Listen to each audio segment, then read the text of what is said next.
As 2022 comes to an end, we're taking a look back at the top stories of the past year. This year was an election year, which saw Nebraskans vote for everything from the state's ex-governor to raising the minimum wage. This amid sexual assault allegations against a GOP frontrunner and Nebraska's current governor vying for a soon-to-be open Senate seat.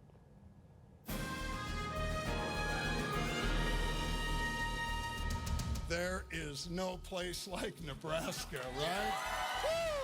We are just getting started. Nebraska's next governor, Jim Pillen, declares victory.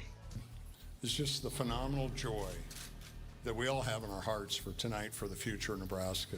He gets it, and so that's going to be pretty fun as an ag producer, having a governor that on that side of it really understands agriculture. We don't have to do any reteaching there. Agriculture plays a huge role. We're the breadbasket of the world.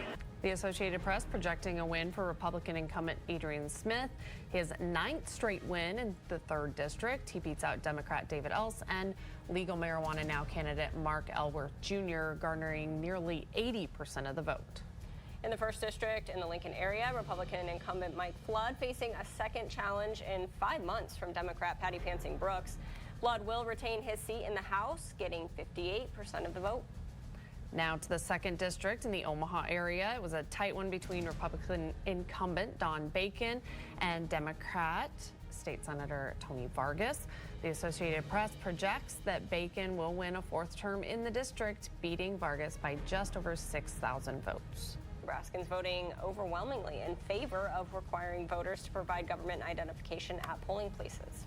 Also approved was the push to raise Nebraska's minimum wage. That measure will gradually increase the minimum wage from the current $9 an hour to $15 by 2026 passing. Nebraskans also voting in favor of Amendment 1, making it possible for airports in the state to expand the number of flights that they can have. A GOP candidate for governor accused of groping several women, including a Nebraska state senator. That's according to a report from the Nebraska Examiner. According to the Examiner, conservative state senator Julie Slama confirmed that Charles Herbster touched her inappropriately during a 2019 event. A witness telling the Examiner they saw Herbster reach up Slama's skirt. In other news tonight, Charles Herbster has officially filed a lawsuit. NTV News confirmed that the Johnson County District Court clerk did receive the lawsuit today. Slama and 7 other women have accused Herbster of sexual assault and groping. Slama filed a counterclaim against Herbster's lawsuit. In it, she states that Herbster groped her during a Republican Party dinner in Douglas County without her consent, a claim that Herbster has denied. Slama also says she and others saw him grope another woman at the same event. Write-in candidates may have achieved an unprecedented feat in Grand Island, possibly winning not 1 but 2 school board seats. Voters may have rejected the incumbents, but if they expect the newcomers to turn things upside down, Josh Sykes says that's not the case. Sykes is one of 3 candidates backed by a political action committee known as Chaperone that has challenged Grand Island school leaders.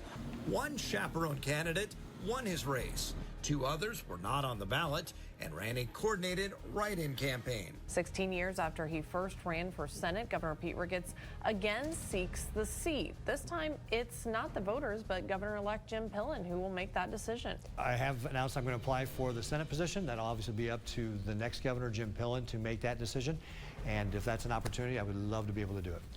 If you are appointed to the Senate, what would you say? There's been some criticism. People say, oh, he's buying a seat, or you endorse Pillen and he's just going to appoint you to pay back a favor, that kind of a thing. Well, first of all, again, it'll be the next governor, Jim Pillen's decision on who he appoints to the Senate. So there's a whole process around that. People are putting in applications.